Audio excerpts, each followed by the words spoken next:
Hello and welcome. It is exciting to see so many of you here today as we welcome Indiana Secretary of Education, Dr. Katie Jenner, to Ellettsville.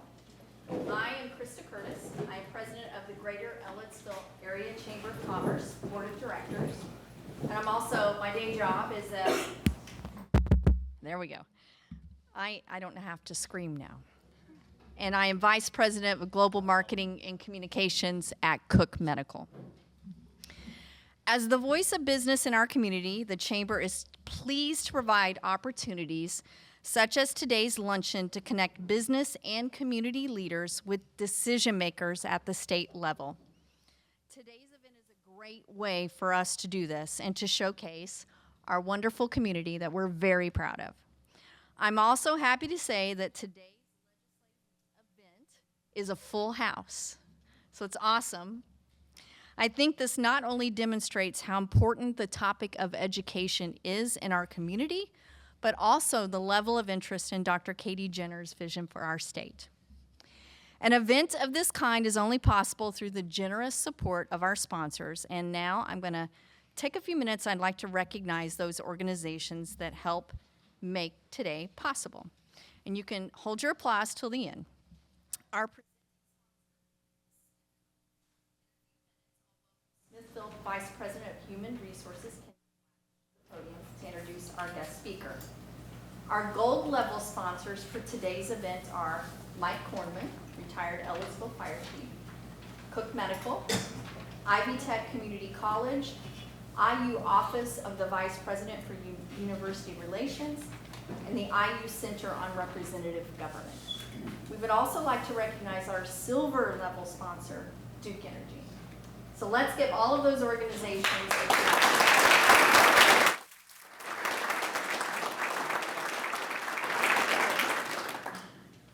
I would also now like to show appreciation for a group of people who we need to make our chamber run. I think any of you in the community have heard me say many, many times, this is a small community. We have limited resources, so the people who step forward to serve really make events like this possible. So I'd like to show appreciation to the Chamber Board of Directors. If you want to stand real quick.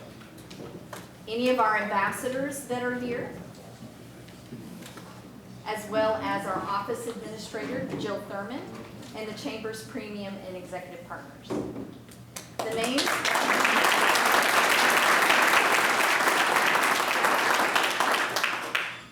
of those individuals and businesses are listed on the back page of the program that you have. Additionally, I'd like to thank and welcome all of those in attendance who are representing an Ellettsville Chamber of Commerce member. We would not be who we are without our members, and we thank you very much. We exist to serve you, and your support is greatly appreciated. So now you've done a really great job of clapping just when I wanted you to clap, so good job. So because of today's topic, I want to ask you to do one more thing for me. We have several members of the Edgewood Schools team with us today, and we all know that our community would not be what it is without Edgewood Schools. We are so super proud of you all and what you're doing. The innovative things you're doing at Edgewood Schools really mean a lot to our community. So I want to ask you to show some love and support for Jerry Sanders and his team.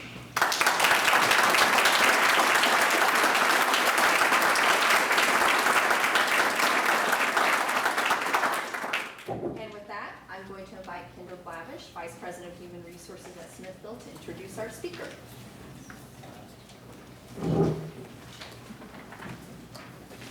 Unfortunately, this is the first time I've had to give one of these speeches with glasses, so we'll just pretend like this. Well, good afternoon, everyone. It's truly a pleasure to be here today. Since I have not had the pleasure of meeting most of you, I wanted to give you a little bit of my backstory. I may be the newest member of the Smithville leadership team, but I am no stranger to Monroe County. I actually grew up here. Don't hold it against me, but I'm a Panther. It's all right. Yes, thank you very much.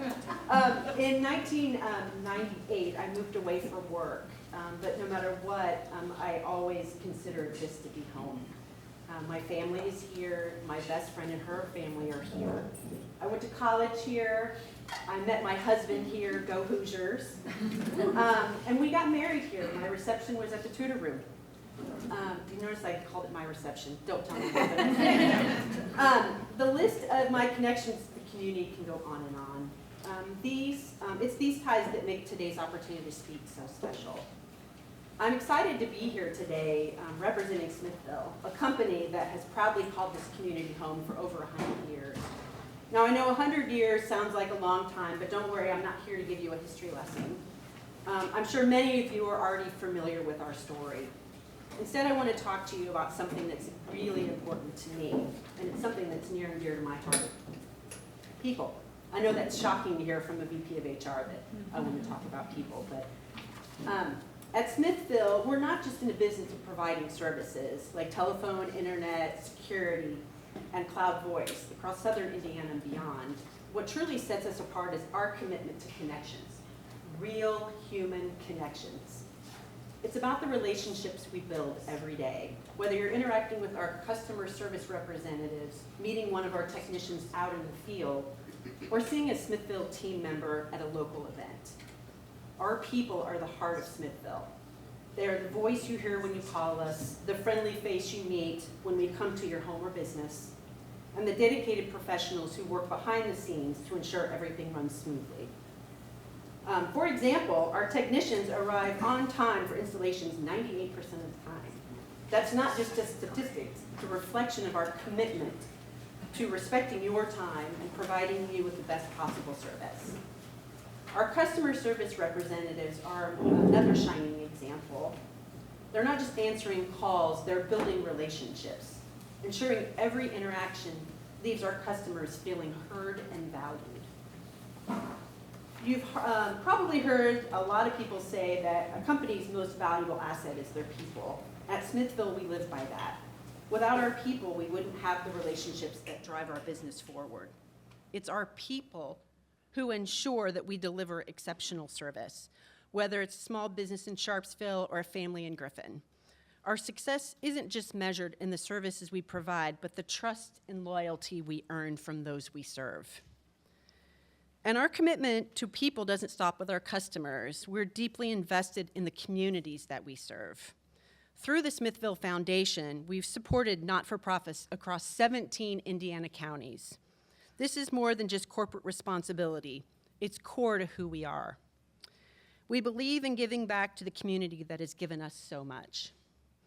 That's why we also are proud to be the largest corporate sponsor of IU athletics. We see it as an opportunity to support not just our community's present, but its future. But our focus on people goes even further.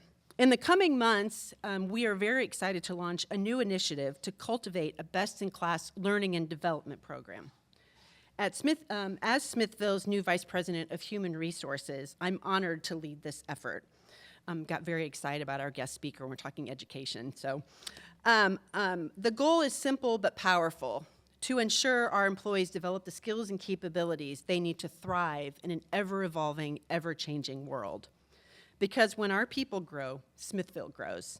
It's really that simple. We're creating pathways for our employees to not just advance their careers, but also find fulfillment and purpose in their work. The initiative isn't just about training, it's about empowerment. We want every member of our team to feel that their contributions matter and that they're a vital part of something bigger. After all, a company is only as strong as the people who power it. I want to emphasize that our success at Smithville has always been and will always be about people. Whether it's the people we serve, the people we work with, or the people we support in our community, they are the foundation of everything we do. And speaking of those who have a continued focus on people, it is my pleasure to introduce someone who truly understands the importance of investing in people and education. As the state's first Secretary of Education, Dr. Katie Jenner leads the Indiana Department of Education and chairs the State Board of Education with a learner-centered, future-focused vision. Her work includes securing and implementing Indiana's largest ever financial investment in literacy focused on the science of reading, launching a comprehensive teacher supply-demand marketplace that tracks vacancies, matches teachers with open positions, and helps recruit new teachers, as well as developing Indiana Graduates Prepared to Succeed, a new performance dashboard which re-envisions how the state strategically measures school performance and student learning. Dr. Jenner believes that by supporting students in finding their purpose, knowing their value, and understanding the possibilities for their lives past, our K through 12 system can ensure all students emerge prepared for a dynamic future, whether they choose employment, enrollment, or enlistment leading to service. Please welcome Dr. Katie Jenner.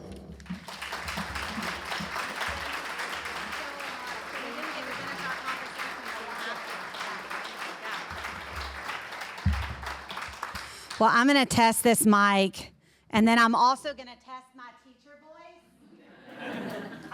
Mainly for those of you in the back, are you able to hear me okay? Yes. Okay, because I'll be honest with you, you can't take the teacher out of me. So I like to move around, and I always watch my students closely. So Jerry and Matt, make sure you stay awake. But I can't tell you what an honor it is to be here with you. I have visited the schools locally. I'm going to go back today and hear a little bit more about some of the development. And I know, having come from Madison Consolidated Schools in Southern Indiana,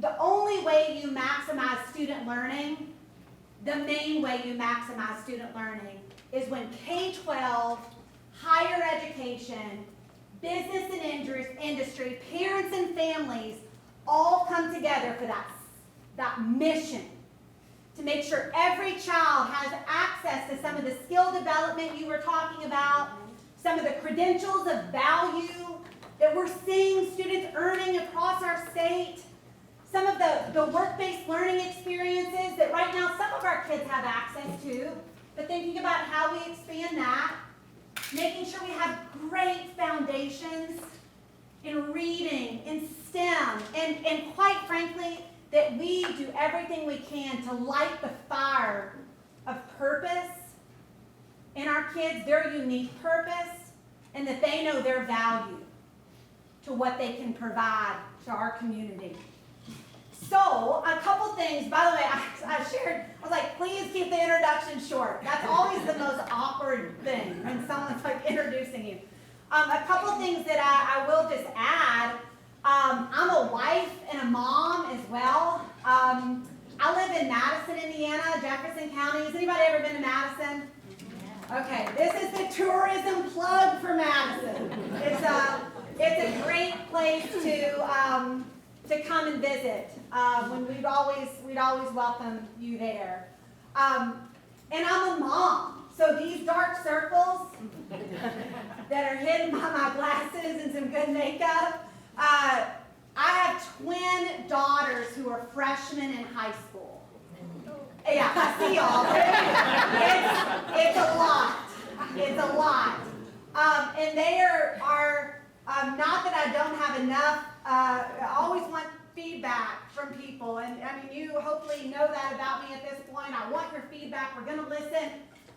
But my daughter's feedback is exhausting right now. I mean, on everything. And I think I have a clicker. Yeah, it's there. All right, super. And I'm just going to use this as like my podium. Yep. I was never a podium teacher. Okay, so what I'd like to talk about is a few recent successes in education that many Hoosiers do not know. I want you to leave knowing some of these things. I also want to talk to you about reading. Reading continues to be an area that we have to stay focused on. We've seen some improvements, and we need to see more. And so I want to highlight that. I also, thirdly, want to hit on the Future Indiana Diploma. That created a lot of discussion around the state. And in fact, I came and visited the district here, had a student focus group. met with teachers, and because of all of the feedback, our second draft that we released just a week ago was much improved. And much improved, and now has the endorsement from every public college in Indiana. This is IU right here. Where's Purdue? No, every public college in Indiana. I've spoken with all of the presidents personally, like multiple times. Have coffee on Thursday in Evansville with USI's president. That conversation is happening constantly. All the independent colleges in Indiana, I haven't formally announced this, they've also written support letters. A lot of business and industry like Cook Group, Jasper Engine, Henroyd, I could go on and on and on. They've written support on what we're trying to build for kids. And then of course, our educators. We have support letters from superintendents, principals, these are all associations. So Superintendents Association, Principals Association, School Counselors Association, Teachers Association, Urban Schools Association, School Board Association, ... But I tell you what, it's been a journey to get there. But we're at a much better place now. I'm gonna highlight that because the red pen's still out on that. And so still want to hear your thoughts. So let's jump right in. Some recent successes. And I am a teacher, so Molly has a handout. Okay. Molly has the challenging responsibility to keep me on time and rolling, and I love to talk and stay around. So she's a good team member. So she's going to pass around. Actually, what I can do is do a stack of each. Yeah. Do that. And you don't have to get up. Okay. Perfect. Actually, I'll let you do it. That is just a front back of over the past 3 years, some of the major tactics that we have deployed as a state. So it hits on teacher pipeline. I'm not going to go into the weeds of that today, just for sake of time. It hits on STEM. It hits on some other things. But jumping right into some other successes, the Indiana Graduates Prepared to Succeed dashboard. Has anyone ever been on that? Raise your hand high if you have. I wish I had a Snickers candy bar that I could pass out. Like four or five people. Okay, you all, that is truly like the only one in the nation like this. It takes K-12 data, higher education data, workforce data by every single school in the state, all school types, and it looks at it longitudinally. So, for example, if you want to look at what happens to the student who graduates from this high school, do they go into employment? Do they go into enrollment? Do they have a sustainable employment option? Do they have median income? You can see all of that data. You can also see reading and all sorts of other things. So check that out. And then the Indiana Learning Lab, which is a 24/7 hub that started really for teachers because teachers were requesting some additional support. So we launched it for teachers to provide that. I think that number has gone from like 5,000 3 years ago to today, over 70,000 members. It's opt-in. But we also launched a parent and family arm because we had a lot of parents and families who reached out saying, I can totally help my child with reading. I just could use a little tip on some tips on how I could best serve them. And so all of that is available publicly for you to see. Another area, Indiana is one of the top states in the nation for computer science. How many business and industry leaders are here and use, well, it's all of you. How many business and industry leaders are here presently, just out of curiosity? We called out our school folks. Thank you for being here. Thank you. A few of you are shy, but thank you for being here. Indiana is 6th in the nation in terms of having access to computer science. About 91% of our public high schools offer a foundational course, and we have great numbers in rural Indiana as well. Robotics is one of the coolest. The state championship for robotics happens in Lucas Oil Stadium. And so they move everything back, and kids are everywhere doing robotics. It is the largest state championship in the nation. Indiana sends more robotics teams by invitation only to the World Championship than any other state or country in our world. You know who's second? I think it's on there. Indiana's number one, China's number two. Crazy fun fact. And then it goes like to some of the bigger states, like your California, Florida. It starts to then go that. But unbelievable fun fact for Indiana. A lot of activity with robotics and making sure kids are engaged in that. The other thing we've really, really tried to do, and I encourage anything that you can do locally, to elevate and celebrate Indiana's educators. I mean, we know that one of the main factors in a school to move the needle for student learning is that quality teacher. And we need to continue to retain our best, recruit additional students who may have a passion and a talent for education. So a couple examples we brought back, the Milken Award, which is a surprise national award where a teacher can earn $25,000. We roll into the school, no one knows about it, and share that. We have the first, essentially, Oscars in education. We'll have our third year. It's the gala that we'll host next Friday night. Or have you all ever been? There's your challenge. You should come in the future. But we'll highlight some of the best schools for their achievements. And it's not just in reading and STEM, but it's also in what you're doing in the high school space to make it more valuable for students. It's what you're doing to strategically support educators. A number of different awards are given out. It's a sold out room every time. Teachers wear their formal, it's not prom, I was going to say prom gowns, that was going to be a lot, but like a formal black tie. We have a red carpet that they walk down. It is super, super cool, and that's held in our nation's capital, in Indianapolis, at one of the big venues. So a number of things that we'll continue to push to elevate and celebrate our teachers. Let's talk about reading. There are a number of topics in education that we could sit here and think through that are really tough to solve because they're so multifaceted. And once you start peeling the onion back, then you have to look at this and this and this as well. Literacy is one of the most solvable issues in our country. And that is, quite frankly, coming into this role, something that we knew that we needed to hit head on immediately. When you look at our data, and by the way, this is for the iRead assessment. iRead is very foundational. It is not a tough assessment. iLearn is a tough assessment. iRead is very, very foundational.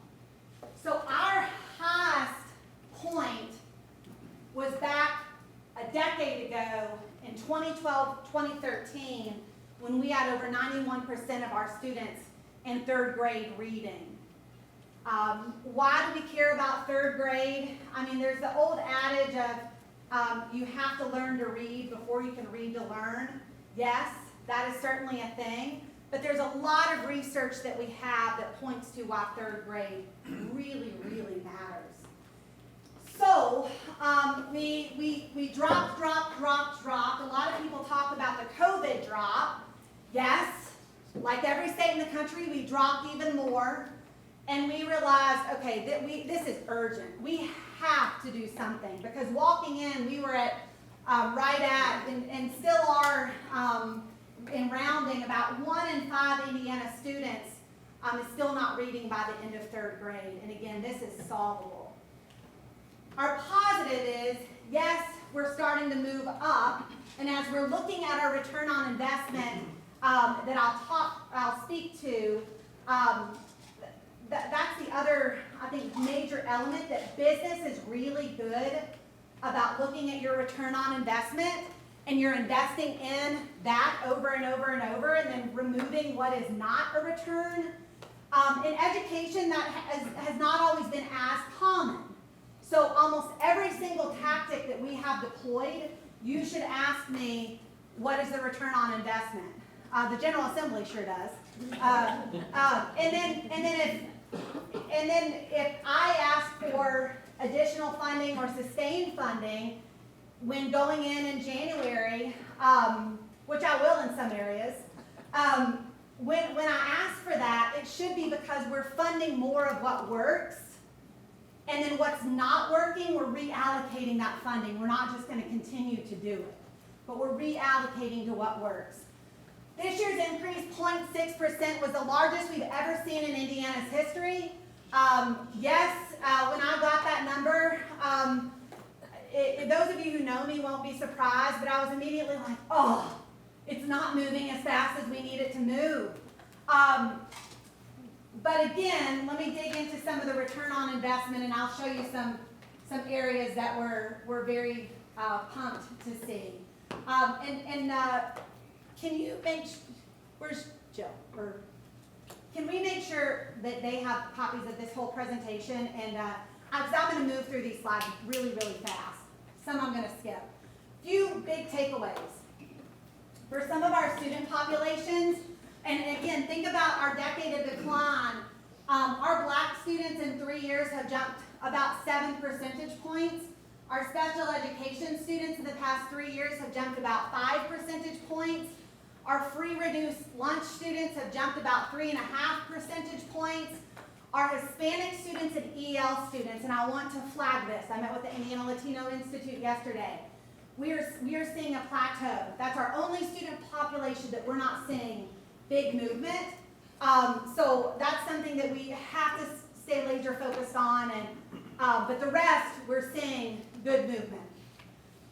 We have a big goal that all of our schools hit 95%, or that as a state we hit 95% or higher in terms of students passing our read with those foundational skills. That is uber aggressive. I get asked by that by media a lot. Yes, it is uber aggressive, but every student deserves, it must get to the point of being able to read.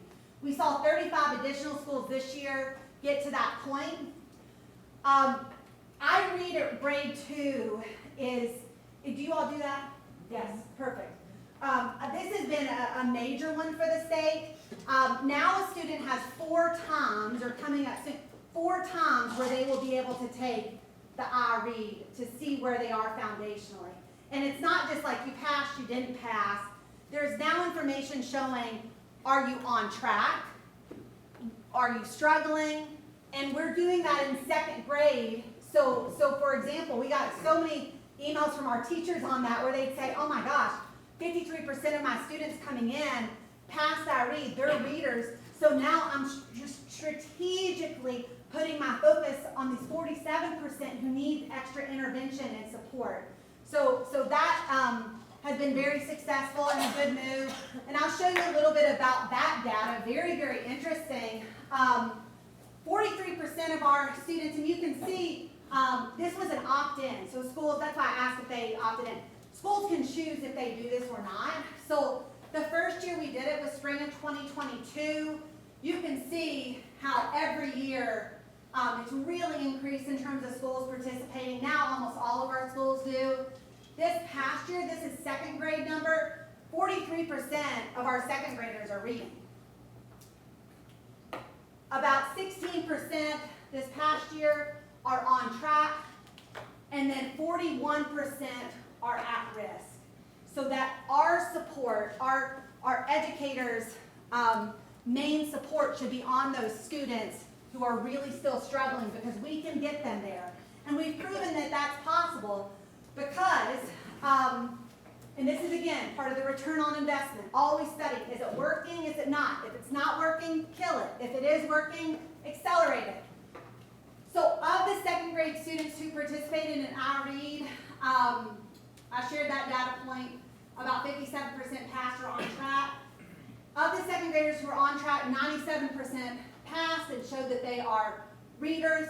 Of the students who were at risk, meaning they were likely not to pass unless significant intervention occurred, 56% did pass. And that is totally like teacher, parent, family supporting that child. So this can help us really move the needle. We know that, and I looked at your all's data for your second graders. You're like, quit pointing us out. I get it. I see both of them, and they're like, ah. But it's looking good. By the way, I'll just leave it at that. Okay, so the impact of the literacy investments. This is another area that I'm pretty excited about. So yes, we have the largest investment in Indiana's history in literacy. And the whole pressure point with that is that's only beneficial if it moves the needle. Like it's great that we have it. It's great that the Lilly Endowment and the General Assembly invested in this. Now we have to leverage it to move the needle. So one of the biggest investments that we made, is anybody here from Mississippi before I say this? All right, so in education, one of the biggest discussion points is called the Mississippi Miracle. The Mississippi Miracle, just real quick for those of you who don't know, Mississippi was last in the nation for reading, like last. They did some strategic work in building cadres and support for their teachers, teaching them some of the research-based science of reading techniques. They moved to 21st, and they've sustained that. It's called the Mississippi Miracle. If you Google it, a bunch of research will pop up. But when we started on this journey, it's one thing to get information from researchers from here and there, that's readily available, but we were really interested in like, who as a state has moved the needle at scale? And that was Mississippi. So one of the things that we deployed with our money, with our funding, was a model that was a literacy cadre that would support our teachers and having the embedded instructional coaching, reviewing the data, supporting that teacher so that the student learning and interventions were aligned. The first cohort we did was in 2022, that was a quick launch, 41 schools, jumped to 199 last year. This year, we're at 489 schools. That's opt-in for the most part. It's opt-in for everyone other than if a school is under 70% of students reading, they're required to be a part of it because we have a problem going on, if that's what the data is showing. But we're at 489 coming into this year. Here's our return on investment. Of our schools who, and again, we did not know what the data was going to look like, but of our schools who were in the literacy cadre, they jumped on average 2.5%. Our non-literacy cadre schools jumped 0.2%, and then obviously our statewide jump is 0.6%. So making sure our teachers have the best tools and strategies is so, so essential. I'll often share the story. What grade do you think I taught? Shout it out. Second, fourth, sixth, seventh. This always shocks everyone. I was a high school teacher. I know that you think I'd have all these fun bulletin boards. I totally did. But I was a high school teacher, and so I never learned, and I did not go to IU. I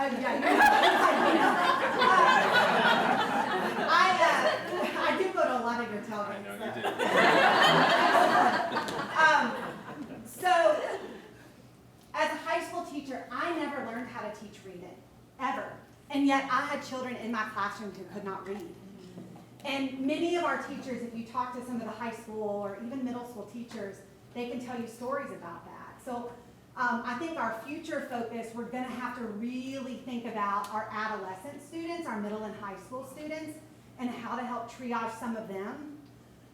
Because if they graduate our schools as non-readers, we're in trouble. And you probably know as a country, looking at our iRead data, as a country about 1 in 5 adults are not proficient readers. So it deeply matters, the work that is happening to make sure students are reading. And again, I'm going to move through some of these pretty quickly. Maybe. I don't know whether to point. There we go. So additional ongoing support. So as I mentioned, the adolescent support for the middle and high school students who are still struggling readers, there's also a significant proactive approach that we have to have with the early learning in the K-1-2 time period. So that K-1-2 time period, we'll be working just as now we know in second grade if they're on track or not and how to intervene. We're going to try to do that much earlier. So if they're in kindergarten or first grade and they're not on track, how can we provide those interventions faster? Because what typically happens, and those of you in the classroom know this, when a child is behind, if you don't intervene pretty quickly, they will get more and more behind fast. So the earlier we can intervene really, really matters. Another element that we'll be rolling out this year as a pilot, a lot of people will joke and say, is this really a pilot? Because we have 1,700 schools in Indiana opt into this, 1,700. So it is like a pretty big scale initiative. But what we're trying to figure out is our current iLearn, or what used to be iStep or ECA, that's always been a one and done assessment. Like everybody takes it in late April, early May, you get your scores back sometime in June, and then we do it over again every year. And what we've been working hard on in partnership with our schools is how do we make this more meaningful, where for not only educators but also parents and families, where they have checkpoints in the fall to see where are they? Are they on track? Have they mastered those standards? And we do another one in winter. Then we do another one in the spring.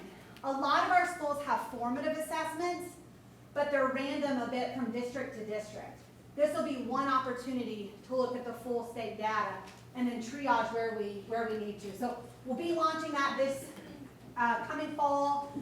Yes, we will learn some lessons because it'll be the first time we've launched it, but it's an important step to make sure we're triaging our students as quickly as we can. High quality curricular materials, that has also been a big focus.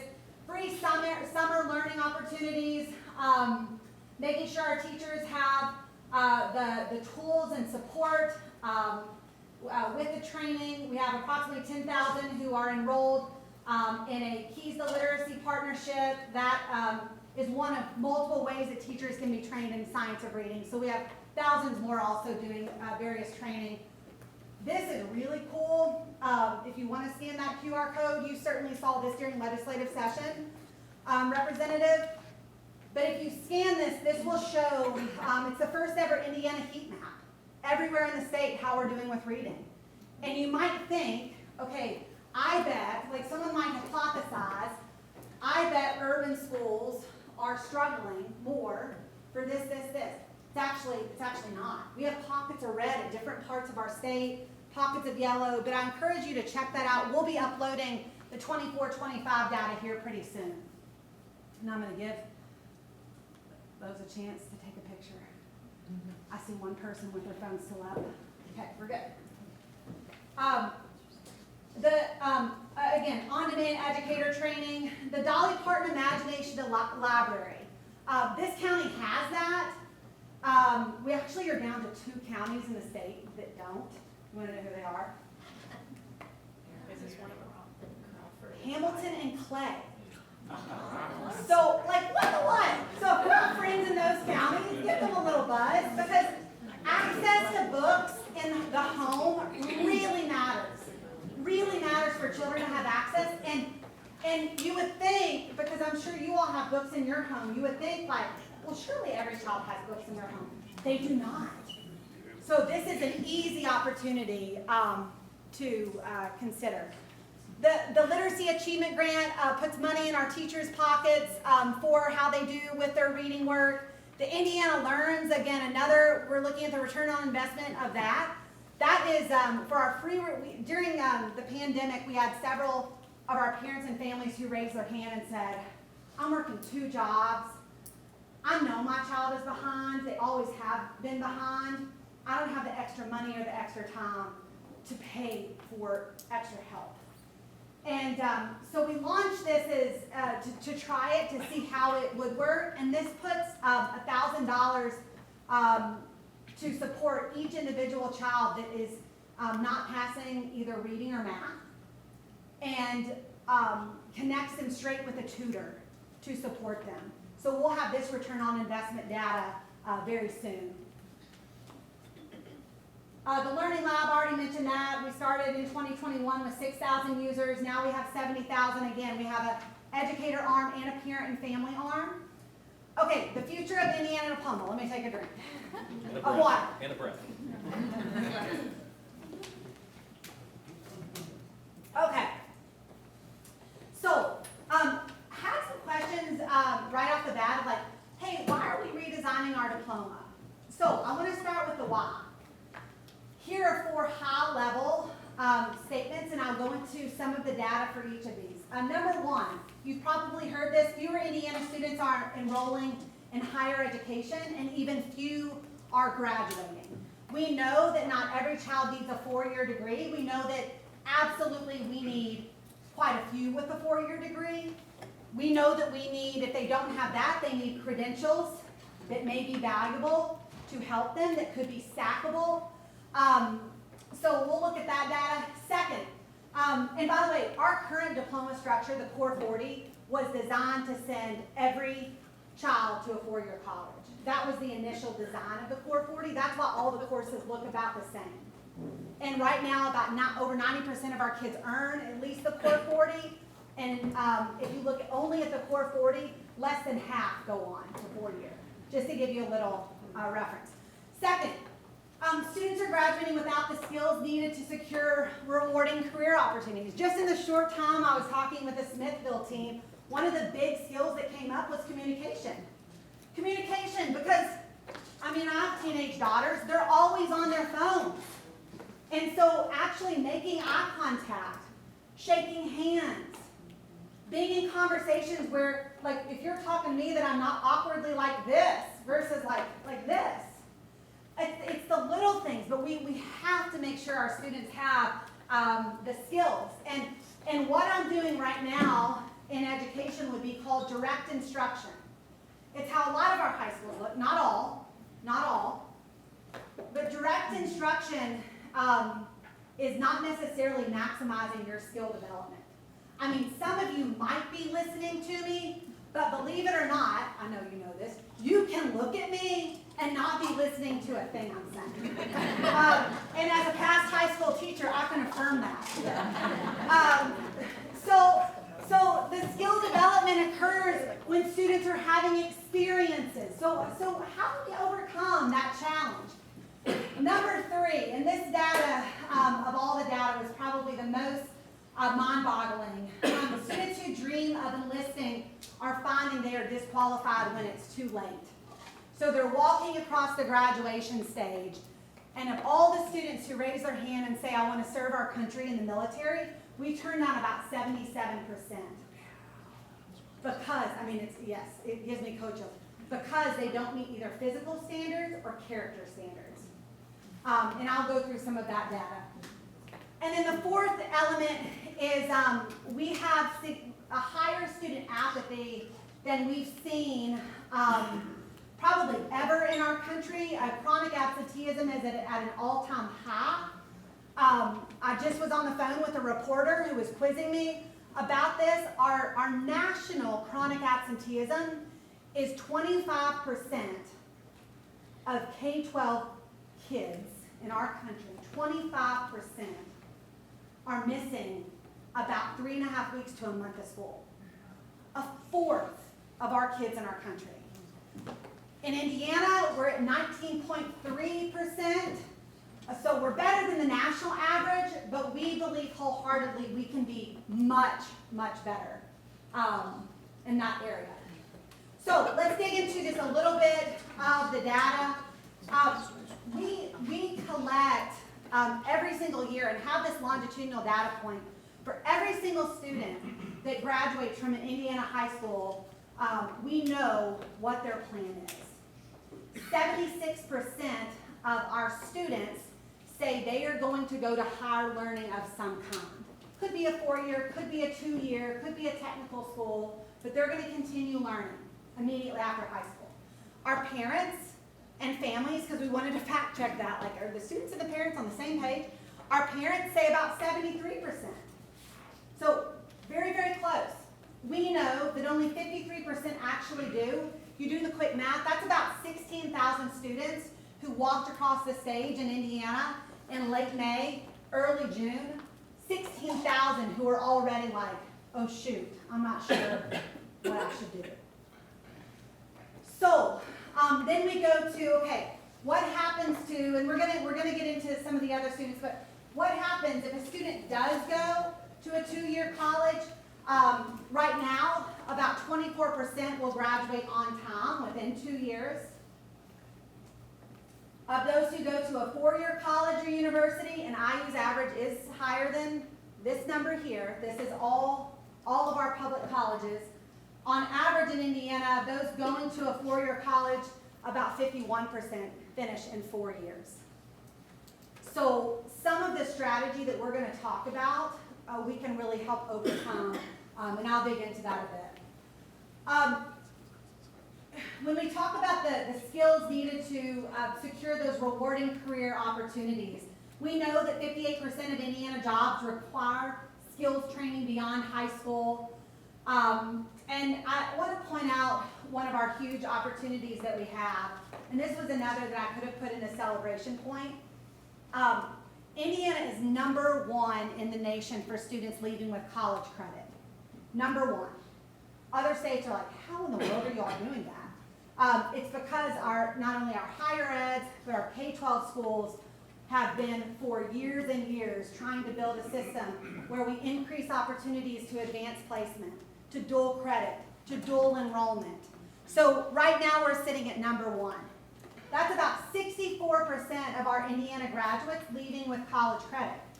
So if you think about that 64% of the students leaving with college credit, the average leaves with 13.5 college credits. Stay with me for a minute, 13.5 college credits.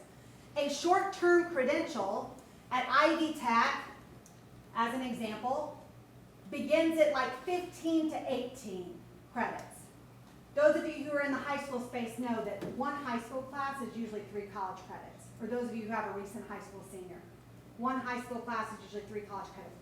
So when we run the data in Indiana, we have thousands of Indiana students sitting within 1 to 2 to 3 classes of completing a college credential, and many of them have no idea because we've never built it out in our system. And again, we've scaled to get to a point, where a lot of students are earning. So now we have to make sure the students who are earning the credits know, hey, if you get the Com 101 course, you'll have this credential. The credential, why that matters, is because even if they stop out after high school, even if they go straight to IU, they save time and money, and no one can ever take that credential away. So if life hits them when they graduate, like it is 16,000 of our students who are planning to go on, and they have a completion, whether it's the Indiana College Core or a CTE completion, no one can ever take that away. They'll always have it. So we're seeing more and more schools leaning into this, and who are connecting the dots for students and parents and families. So right now, of that 64%, 5% of Indiana students are earning those credentials. We know, our data shows that trajectory is going up, and it will continue to go up significantly over the years, especially as we get more strategic. Military data. Again, this data here is really mind-boggling. Students who dream of enlisting, 77% are turned away, most commonly for physical and character. 2022 was the worst recruiting year in the history of the military's all-volunteer force. Our enlistments into the military from the state of Indiana declined by 41% from 2018 to 2022.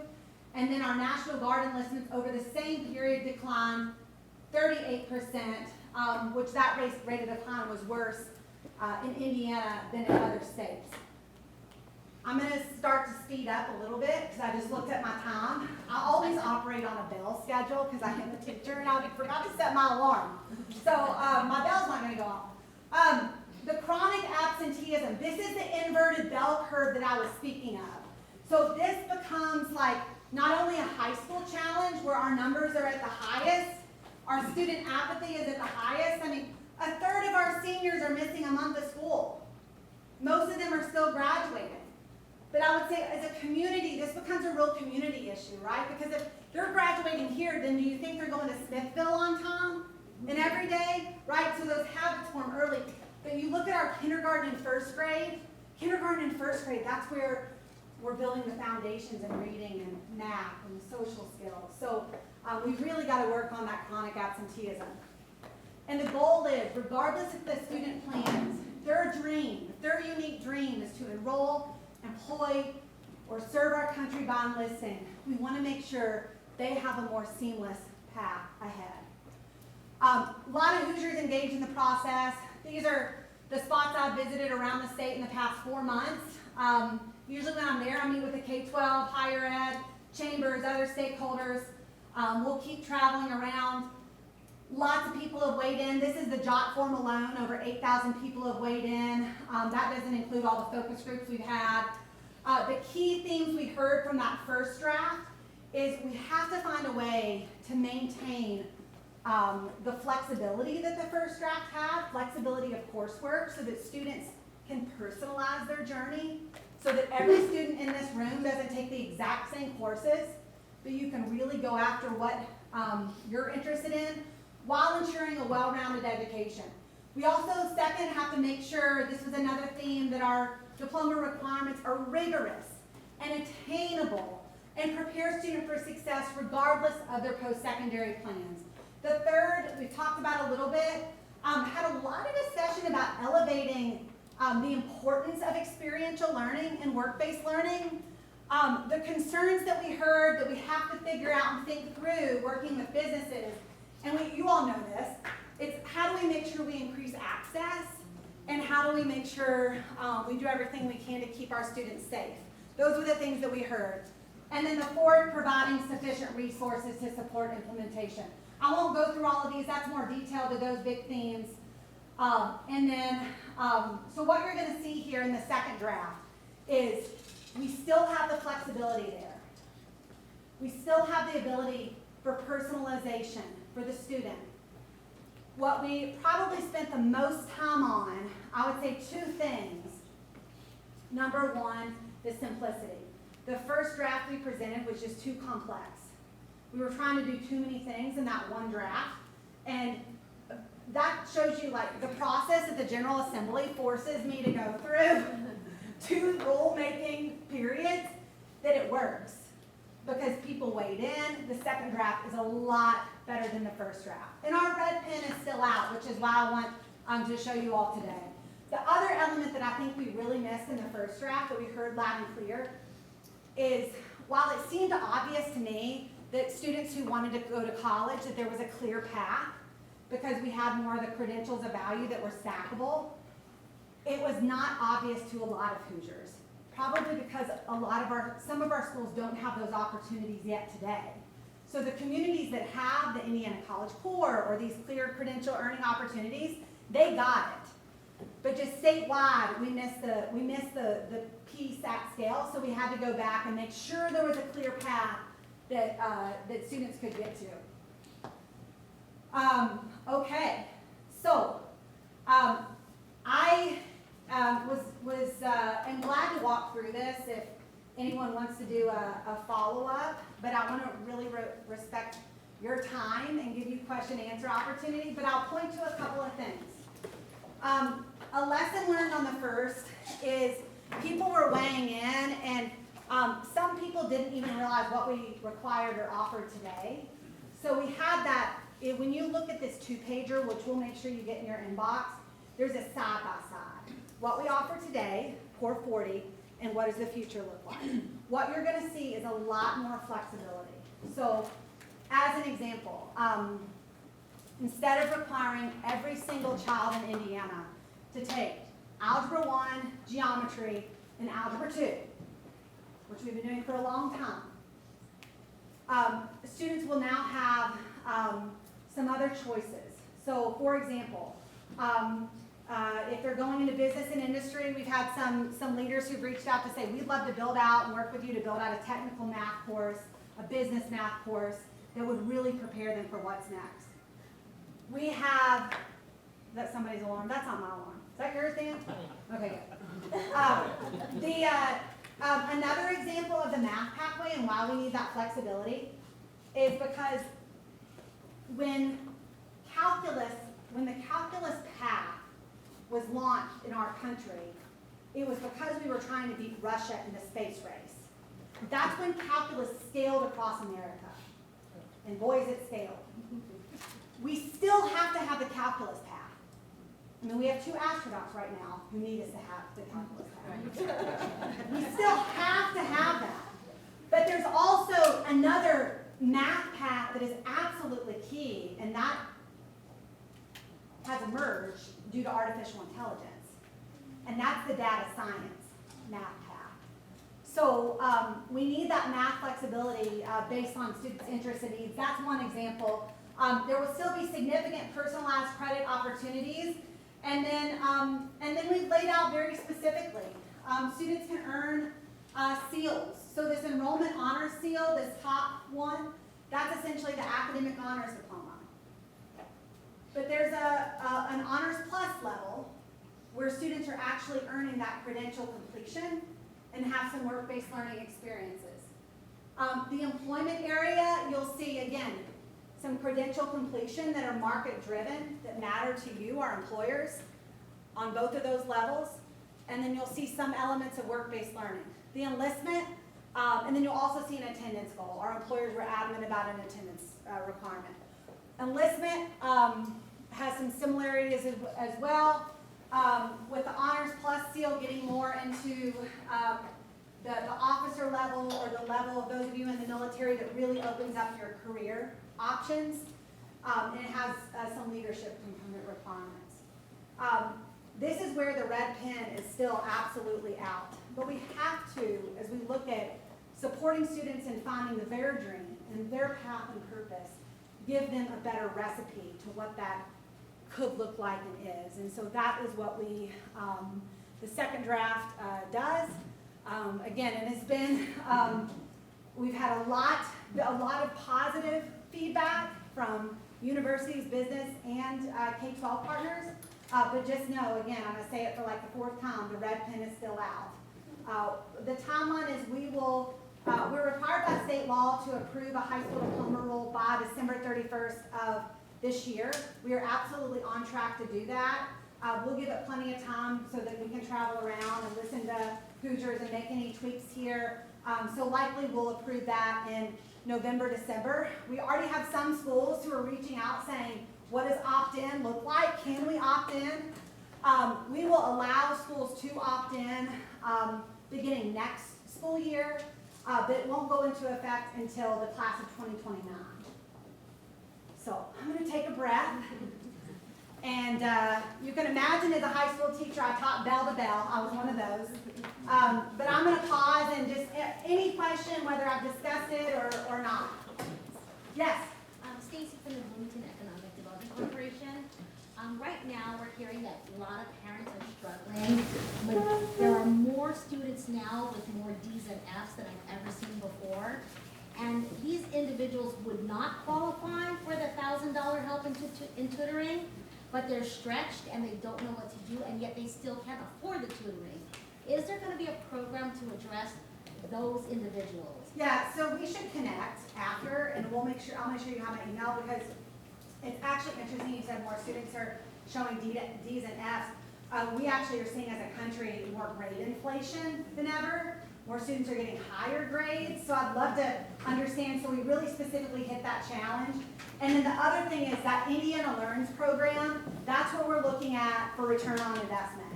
So if that shows the ROI, then I could see us trying to figure out how we might expand to support other parents who may have students who need that extra support. So we should totally connect. Thank you.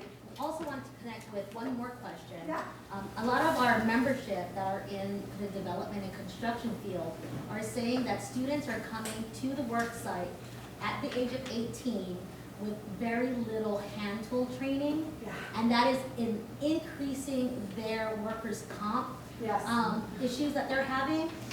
What types of programs are going to be available to ensure that our students are learning more woodworking and home ec, as well as checkbook balancing and the other types of things that you might not necessarily need for college, but for individuals who are not on that college path? Yeah, I love that question. I'm going to hit a couple of things that you asked. For the first time ever, we're going to be requiring personal finance for every Indiana graduate. Like, thank goodness. So yeah, let's get the platform. So that will go into effect 2028 or 2029 when these diplomas move. So that will be one thing that will be helpful. On the hand tools, I was hitting that a little bit when I was talking about math, because what some of the industry leaders are like, they don't even know how to use the measurement tools. Or address an envelope?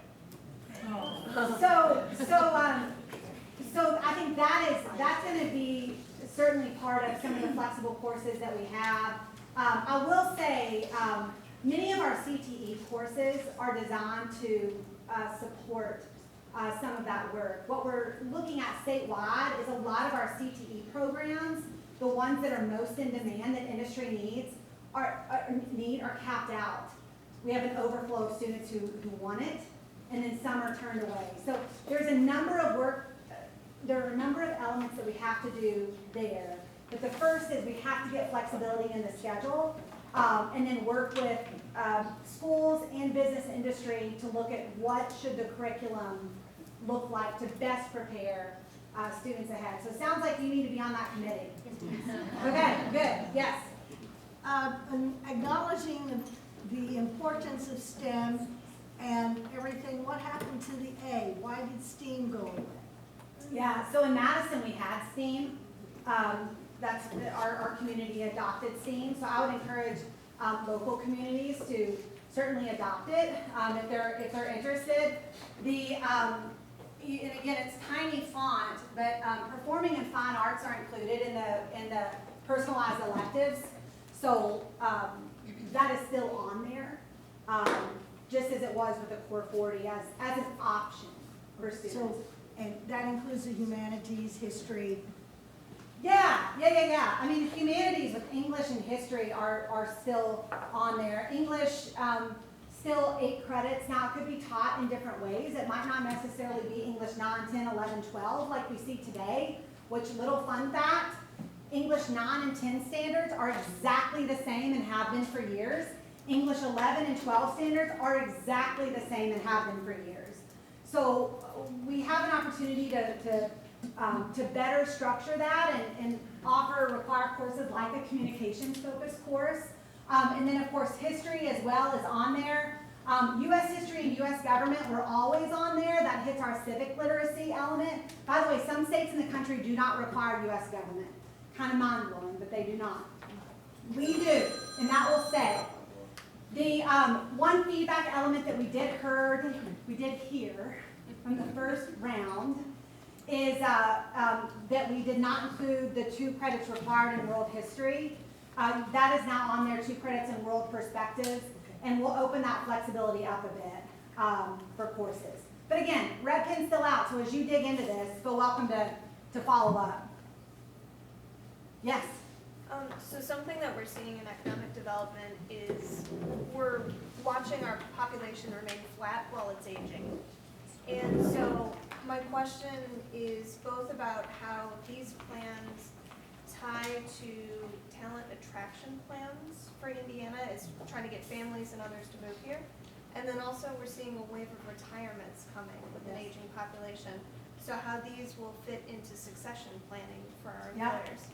Yeah, really, really good question. So the K-12 system typically in our country was designed as like a push system. So I was in the high school, I was a high school leader as well, and we just naturally, they check the classes that they have to do.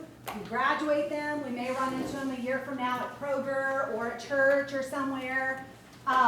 What our opportunity is in Indiana is to build a pull system.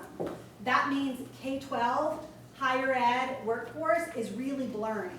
So higher ed and workforce, some of what we have already heard from business and industry as an example, and even higher ed, it wasn't IU, but you should do this. IU, tell Pamela this. For the Honors Plus seal for higher ed, they may, some of our higher eds you may see provide, like if you earn this, we will automatically scholarship you.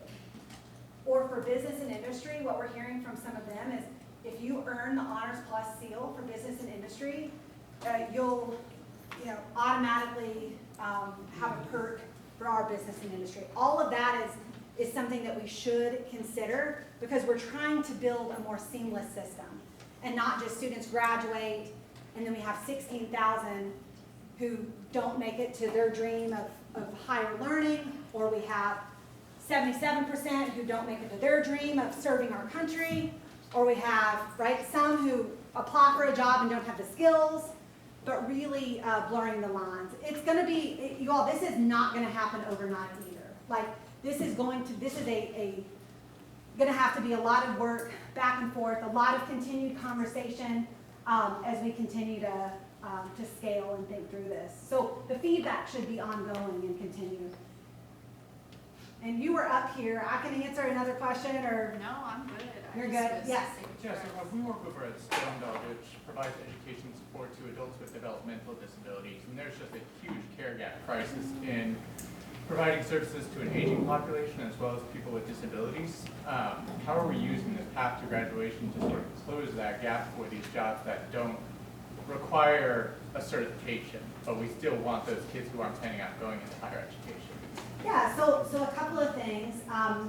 Number one is this will still have the federally required individuals with significant cognitive disorders. They would still have an alternate diploma path. That will still be a part of the system. That can only be up to 1% in the state of Indiana.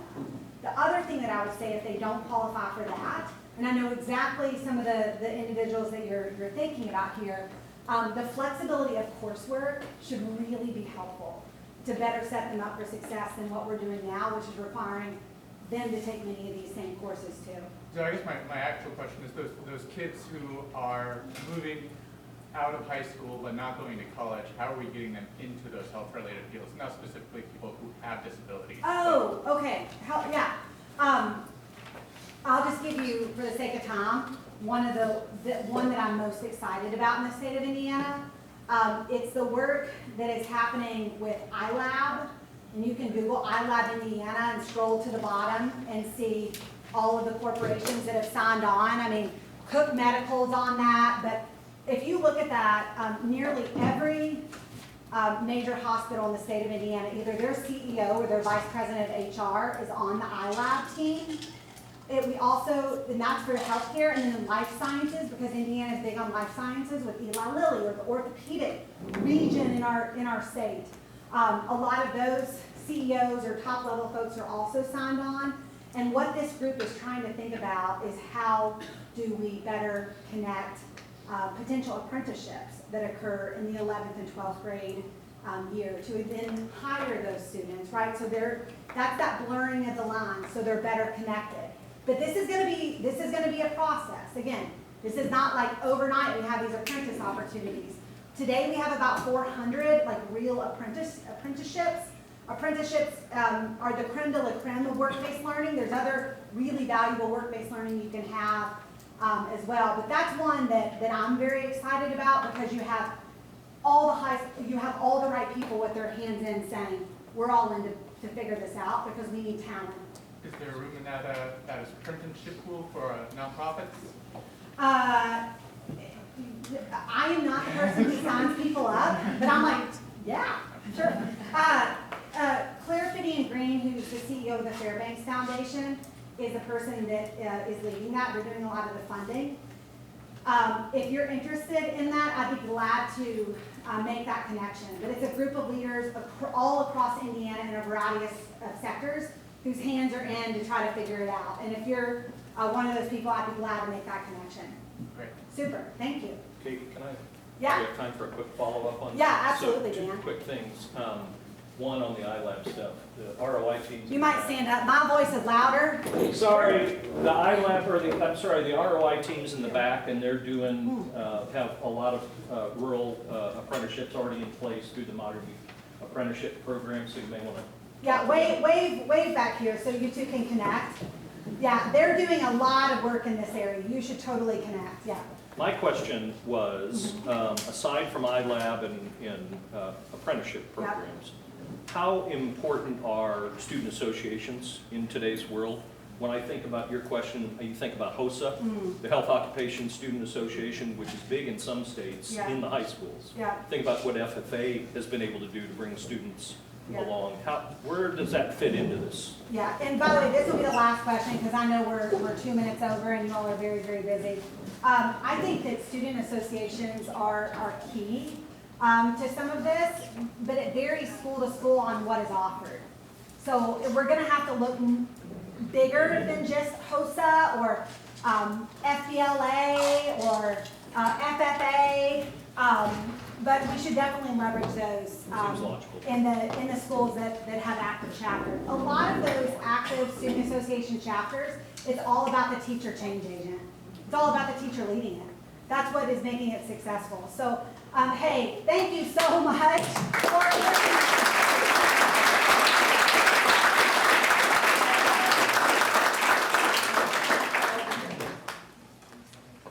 Okay. I'm just going to close this out real quick. I just want to ask one more time for a round of applause.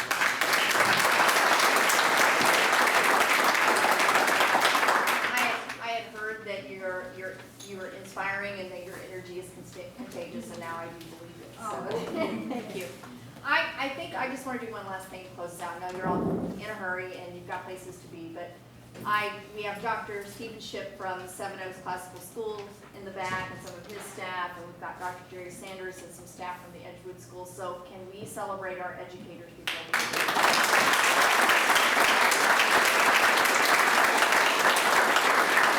Thank you for being here. We'll see you at our power luncheon in September. Thank you.